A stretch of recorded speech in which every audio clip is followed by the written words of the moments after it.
Hello, and welcome to another episode of the Just Bros podcast, where we share physical therapists and engineers' perspective on outdoor life, our field of expertise, and anything Just Bros want to discuss.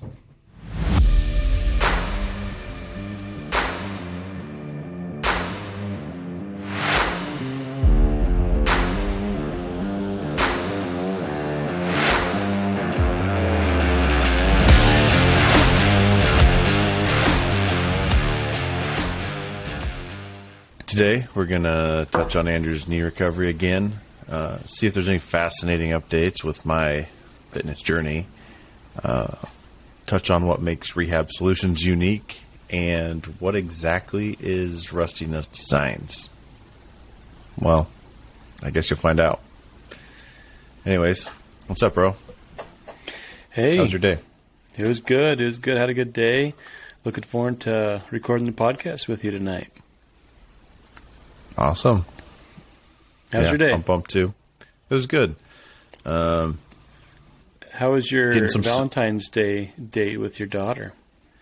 Oh man, it was fun. Addie had a blast. I had a blast. Chick-fil-A is awesome. I tell you what, Chick-fil-A could make a sit-down restaurant, and I would go frequently. They knew. I mean, they got it figured out. It was pretty cool. Their customer service is world class. For sure. They had two guys in suits and ties serving us dinner. Chick-fil-A chicken nuggets, a spicy chicken sandwich, and ice cream in a dish. Yeah. Hard to beat. Well, if you found a way to post a picture on this YouTube podcast, you need to post a picture of your cute little daughter on your date. It was adorable. I'll see what I can figure out. Yeah, we'll see. Well, how's the knee recovery coming along? Well, I met with doctor today. He gave me. He lost track of how long I'd been recovering, and I asked him, "Are you going to clear me a couple days early?" He goes, "You still got 8 days." I said, "No, I got like 46 hours and 32 minutes left."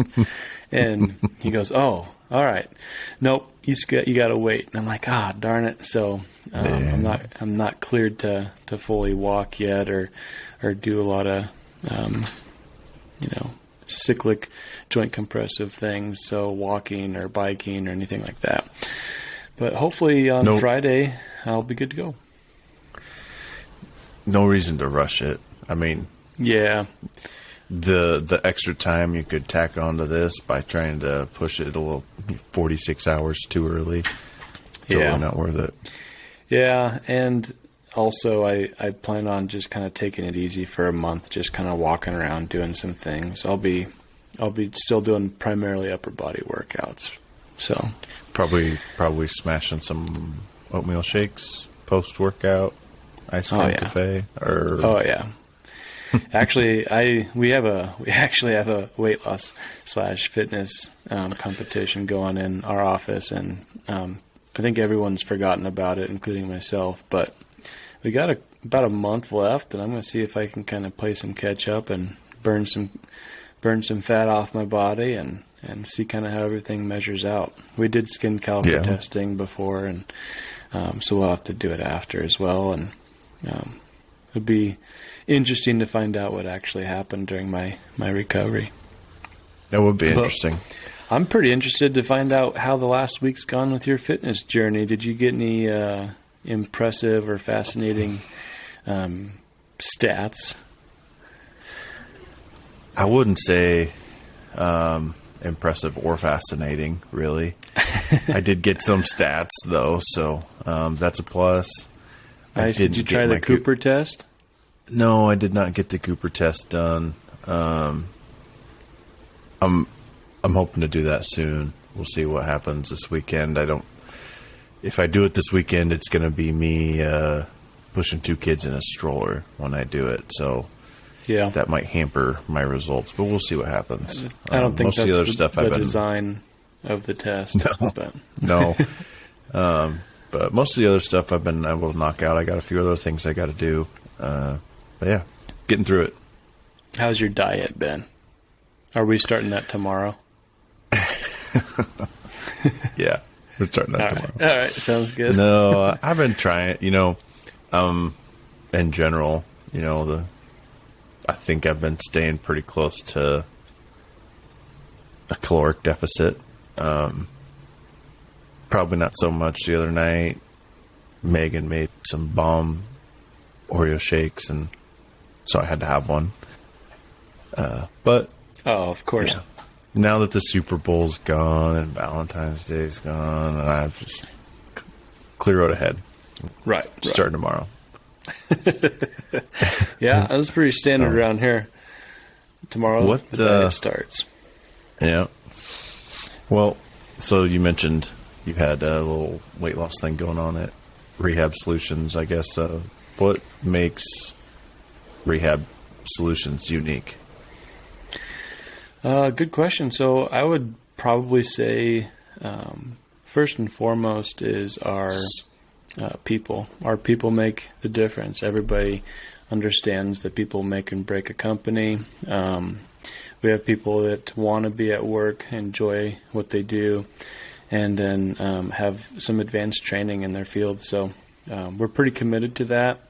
We love what we do, and each of us gets to practice in that field that we're passionate about. But not only that, it's our model. I grew up in college. Primarily was a technician, which is basically just a glorified title for someone who doesn't have any certifications or license to practice physical therapy. And a lot of clinics use people like that who are looking to really. I was looking to get some observation hours for PT school and build a resume and get some experience. But what happens is the techs usually end up seeing a lot of the patients, and the PTs tend to overbook themselves because they can see more people if they have some technicians.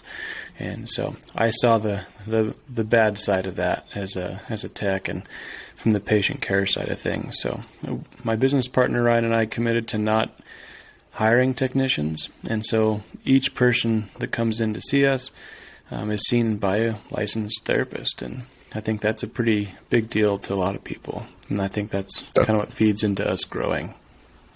Yeah, and I mean, speaking from my perspective, having done a decent bit of physical therapy, I want to see, the physical therapist. Nothing against techs necessarily. I just, for me, I want to see the best of the best, and so that's what you guys are doing. Is giving them the best of the best. I'm thankful that I had an opportunity to be a tech, but I was given way too much. In Lincoln, I was given way too much abilities to work with people and too much responsibility with patient care. And it was a good experience for me, but the patients did not get the quality of care that we're providing here in Gillette, Sundance, and Newcastle. So, and then the thirdly is our environment. We've built Elite Performance to be specific to athletes in their recovery, in their performance training, and injury prevention. It's kind of hard to find any other place in the area that has anything close to the facility we have for specifically the athlete. And we have different environments for each patient population. So we're pretty committed to that overall experience. And then we ended up getting some new branding you might see on my hat if you're on YouTube. So we've got a new brand going. I'll be pushing out some new shirts and hats and stuff. We're pretty excited about it. It's kind of a reset for the new year. New year, new yous kind of a thing. Well, we got a new logo we're happy with, and we're going to start making some swag. I'll probably have to send you something. Yeah, I saw that hat, and you know me, I'm a hat guy. I'm going to have one or two. Heck yeah. Yeah. Good stuff. Well, another one thing I wanted to talk about today was a lot of people have been asking me, like, hey, I'm seeing your podcast, but I'm really unfamiliar with what your brother's doing with Rusty Nuts. Rusty Nuts Designs. I just try to explain to him the best I can, but I think it'd be good if you could kind of cover what you can do, or maybe better what you can't do. There's seems to be kind of an endless amount of things that you're able to do as an engineer with the equipment that you have. Okay. Well, if you have questions, stop me. I'll just kind of start rambling on. But so, Rusty Nest Designs, what can I do? What can't I do? I can design and build, manufacture a lot of things. I have 3D printers, which is called additive manufacturing, and I have a production grade milling center in my garage. So a CNC milling machine, which is subtractive manufacturing. And those two things together give me a ton of capability. I'll start with the 3D printing. A lot of people are more familiar with that these day and age. What do you you make with your 3D printer that's like a top seller? What are some of your products that you sell a lot of? Probably the most popular thing that I make that I sell is throw levers for rifle scopes. So, the magnification ring, it can be a little rough to adjust sometimes, especially cold weather, hunting season. You've got gloves on. Throw lever gives you a little extended lever, so you get that leverage on that. You don't need to, you get more torque there. Easier to turn. You don't have to look and try and find anything, grab stuff. It's super easy, super quick, and helps me a lot when I'm out coyote hunting specifically. But I love mine, for the record. That's probably the most popular thing I sell on my 3D printer. I do have a bunch of free 3D designs on my website, so people that have 3D printers can download stuff. Most of the stuff's related to shooting, hunting. That's one of my biggest hobbies, so those two intersect, and I design things and sell them, or if I don't really think there's a market for it, I'll just post it up there for free. Say I wanted to give my 3-year-old a Baby Yoda plastic action figure. Could you make that for me? Absolutely. That's the beauty of 3D printing is there's a huge community these days where people do similar things to me. They'll design something and they have no intention of making money off of it. So they'll post their designs for free online, and anybody can download them and 3D print them. So I could download, dozens of different Baby Yoda things and 3D print for your kids. Unless Disney slaps them with the cease and desist, but there's so many of them, I don't think they bother. Yeah. Yeah. The more exciting thing, I think, is, you've been doing that for a while now. I know you've made me a bunch of random things, Yeti cup holders, throw levers, an airplane for casing. But your new CNC machine, it was kind of one of the first ones in the country, is what it sounded like. But as a physical therapist, I've got no idea really what the heck you do with that, other than make cool stuff. I know you're working on some projects, but if someone was thinking like, hey, I've got an idea, I wonder if John could make it, how would they go about something like that? So that's a good question. Yep. So my CNC mill, like I said, is subtractive manufacturing. It was the first one in the country. The first, that brand and model. I think I was the first person in the United States to have it.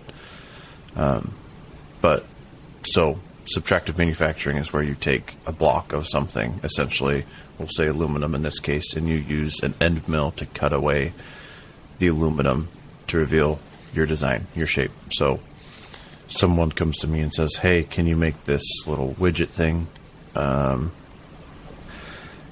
Sure. What do you want out of it?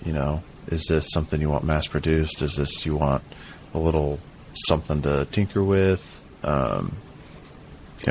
what works best? Should it be 3D printed? Should it be cut out of metal or something else on the mill? The mill takes more time. It's more costly, but you can put out better, more production-worthy parts. Mm-hmm. So if someone came to me and wanted to make something, I would say, do you have like a sketch or a general idea of what you're looking for, and start from there. I would use my design software to make an initial design and say, hey, here's what I came up with. Is this what you're thinking? And you can sort of go through iterations on what exactly someone wants. And say they do want it machined out of aluminum. I can make prototypes in the 3D printer in a few hours, and you can have them in your hand to play with and see what it feels like. And, aesthetically, is this what you're looking for? Functionally, is this what you're looking for? Like, if it's something you're holding, like, does it feel good in your hand, or should we tweak this or that? And so that's where those two things, 3D printing and CNC machining, go hand in hand, and where 3D printing can be an incredibly valuable tool. So otherwise, it's setting up the mill and programming parts and running parts, and it's not near as easy, not near as quick typically, and definitely more expensive. But yeah, then I would just iterate through till we found the perfect design, and go for the perfect material. What material do you want it out of? You want it out of aluminum? You want it out of stainless steel? You want it out of Delrin, which is a plastic? Tons of options, and you just want to try and optimize all of that for the use case for said widget.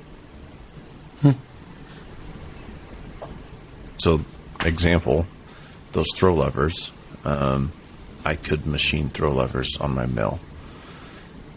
Yeah. It would cost the end user a lot more money. I sell them for $15. They're 3D printed. Customization, someone can say, hey, do you make a throw lever for this scope? I can say no, but hey, if you can measure give me a couple measurements off your scope, and I can have one sent out to you tomorrow. It's that simple, and I can, I don't have to have the scope in my hands or anything. And if it doesn't fit, I'll say, all right, tell me how it doesn't fit. I'll adjust it and send you another one. And so that's where 3D printing makes sense for that. Whereas my rifle chassis I'm developing, obviously 3D printing isn't going to work for that. It's not strong enough, not accurate enough.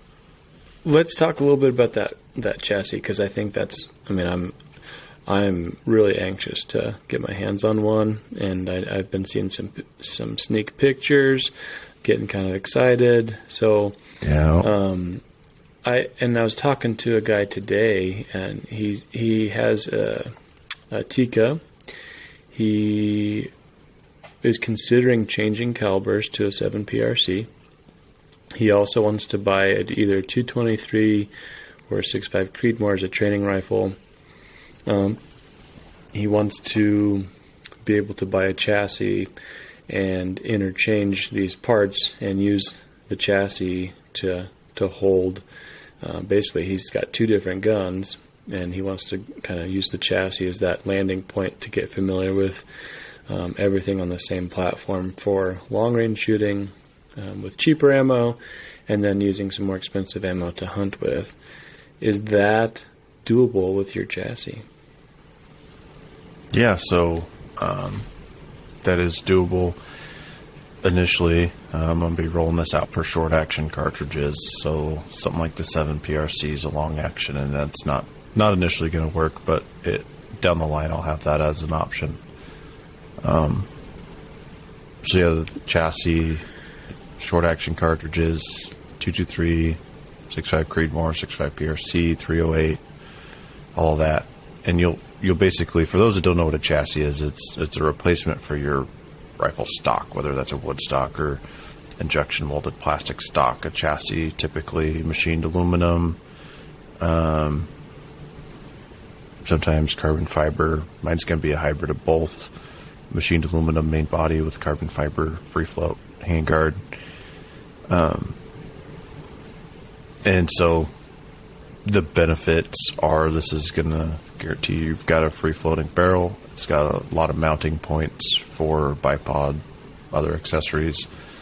You can reach out and get a better grip on your gun when you're shooting unsupported, and it just there's more options for customization so that it is ergonomically the best fit for you. Yeah. Yeah, I've got my hands on yours, and I definitely am excited to get my own sometime soon. So, I'll see if cool. I can toss up some of sneak preview picks if I get that figured out. Yeah. Heck yeah. Well, we'll touch more on kind of what you're doing and how your business is going, what products you're working on and about to launch as they come down the line. But hopefully that answers some questions for people about what is Rusty Nuts Designs. And so, what were your thoughts on the Super Bowl? I really enjoyed it. No skin in the game for me with the Eagles and the Chiefs. I'm not necessarily a fan of either. If I had to choose, I'd say I was rooting for the Eagles. Just the more I learn, the more I like Jalen Hurts.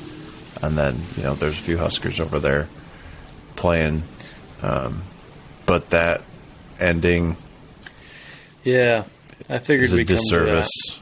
Disservice to the game, ending it on such a... it's a non-call to me. I didn't see it. Yeah. I know people will argue, but it's the biggest game of the year for the NFL. It's coming down to the wire. If you call holding on that play, you probably have to call holding on every single play in the game.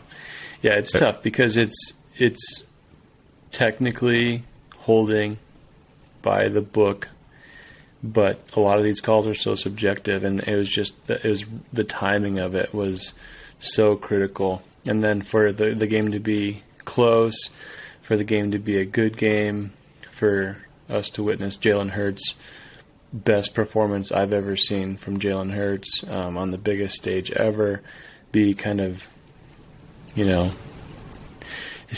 think he's going to have an opportunity to get back on the field, then they get that call, and then they kneel it down at the 1, and then they take a couple more knees, timeout, and a field goal. It just wasn't that storybook ending, but it still was a really good football game up until that point. And I agree. I probably initially I think it was you gotta let the boys play type of thing. Yeah, I mean you can't ruin and end a game of this magnitude on something like that. But it probably was a holding. So it's tough.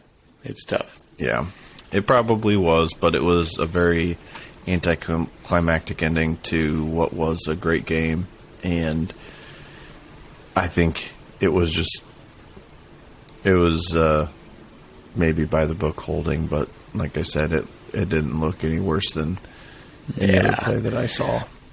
Yeah, it was a bummer. It was a big bummer, but hey, watching football is good. I'm happy that a Midwest team won the Super Bowl. I just think Andy Reid's an incredible coach, but Jalen Hurts is deserving as anybody, I think, to get a ring. So it was kind of a bummer to see that unfold. I think so too, but I think he'll be back there. I think he'll get a ring. Yeah. Well, but you're my Husker guy, which is weird. I live in Lincoln, but you know more about Husker football than I do. You got any good Husker football news for me? It's my outlet. It's my outlet for sure. So currently on 3, the Nebraska Cornhusker team is currently 29th in this recruiting class, which ranks 5th in the Big Ten and is actually a better recruiting class than last year. And you're talking about a grinder. We've talked about Matt Rule's a grinder. Scott Frost had 4 years to work on recruits, and This recruiting class is actually a better recruiting class, according to On3, than the previous year by over a percentage point. So pretty impressive in that short amount of time. We're looking at some pretty good talent that we got in. So let's see. I think I'm just going to go through positions. We got an edge rusher, 4-star, edge rusher, 4-star, edge rusher, 3-star from Omaha. We got some more edge, a cornerback, DiCaprio Boodle's brother. He's coming. We got IMG Academy. It's always pumping out some talent. The biggest recruit, I think, that was really critical for Coach Rule to get was Malachi Coleman. We got him to come, and now he's recruiting. He's a 4-star athlete. I think they're going to put him at receiver. But he's a Lincoln East boy. He lives right next door to you, John. We got Jaden Doss from Missouri. He's a receiver, I think, that people are really high on. So we got some receivers coming in. We got some good edge rushers coming in. And overall, I think you can't complain with the class we're putting together. All of these people, excuse me, not all of them, they've all signed, and some of them are already enrolled, going through strength conditioning winter workouts right now. So you might sneak on the social media and see some of those videos of the team working, and it just gets you jacked. I mean, it's fun.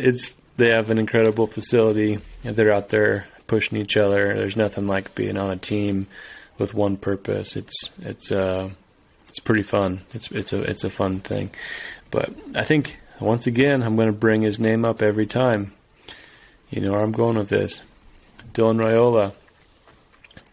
I think we're going to be, if we're not tied with Georgia, we may be pulling ahead as the favorite. Some people are already starting to call him as a Nebraska Cornhusker now on some of the recruiting channels. So keep your eyes peeled and be ready. It's going to get crazy if he commits. And they originally were talking he wouldn't commit till the summer, which is pretty late for a quarterback.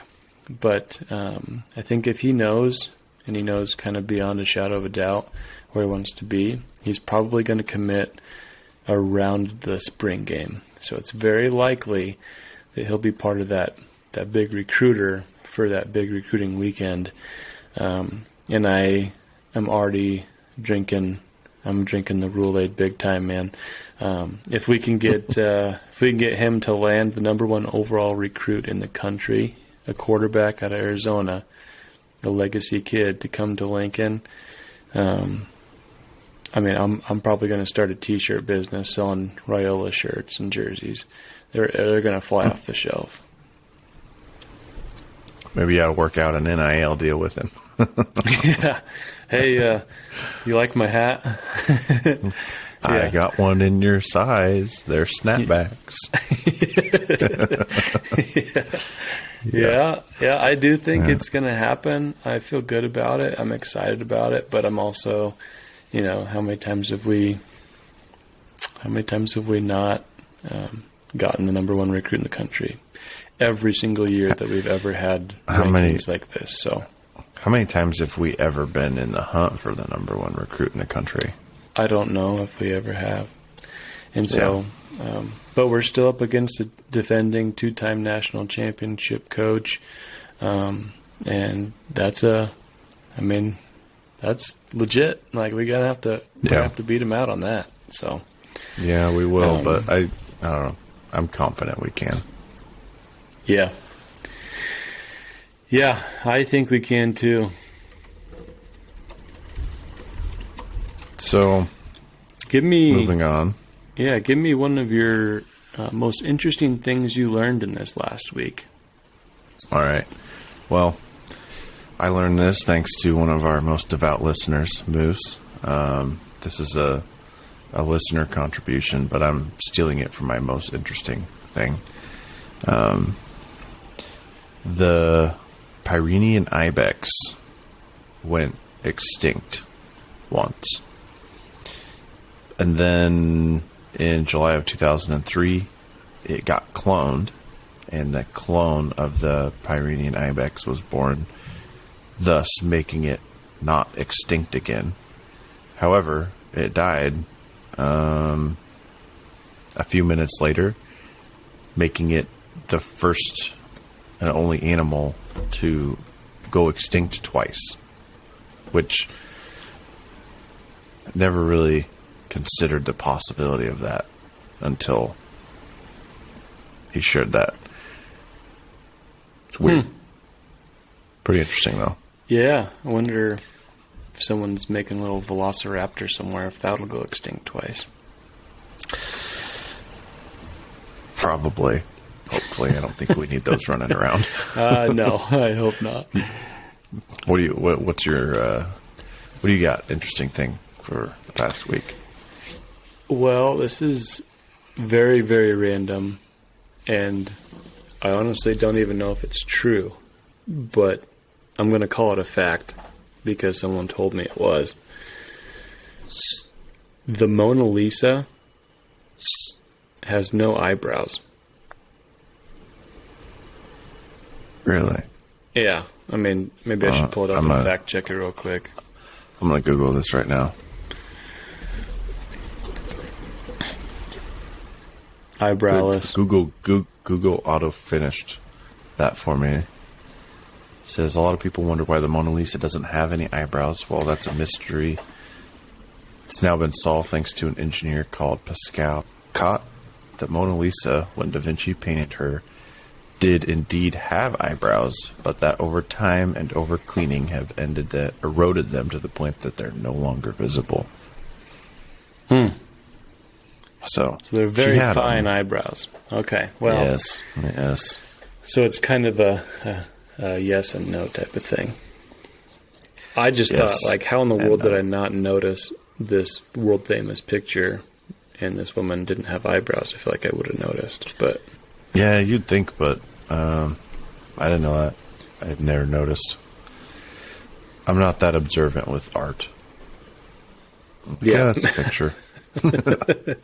And apparently the picture is only like it's pretty small. It's not this big picture that you would imagine, I guess. But anyhow, that's my interesting fact for the week.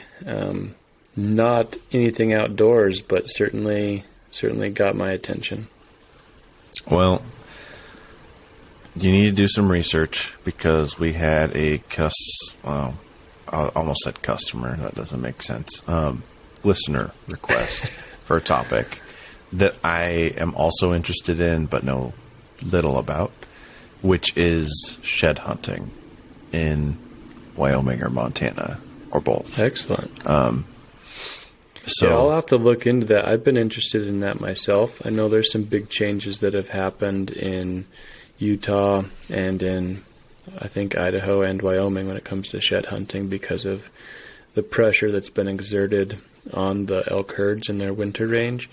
People are getting pretty aggressive with the shed hunting because it's a pretty trendy thing right now, but for good reason. Like it's fun. It gets you outside, out on a hike, but you can find a treasure, you know. So I'll have to do some research. I think I know a guy. Another topic that I think we're going to have to hammer out is how to build. If you're getting a new bow and arrow setup, how to build your arrows, because I think there's some new theories that are catching traction in the hunting world when it comes to how to set up your arrows. And I think I know a guy. Yeah, absolutely. I'd be interested in that too. My farthest shot this year on my deer was 10 or 11 yards. So, an arrow without a broadhead probably would have done the trick. But it's always nice to be as efficient and as clean as it goes you can. And when you're out hunting elk, that really matters. So, cool. I'm looking forward to next week. We'll have to figure out how to get him, how to call him in, and hear from him ourselves, maybe. Ask him some questions. Yeah, let's do it. We'll get that figured out. Sounds good. Yeah, we can get that done. But I think that's a wrap for episode number 5. Yeah. Thanks again for joining us, those 14 people that are watching and listening. And we'll see you next week. See you next week.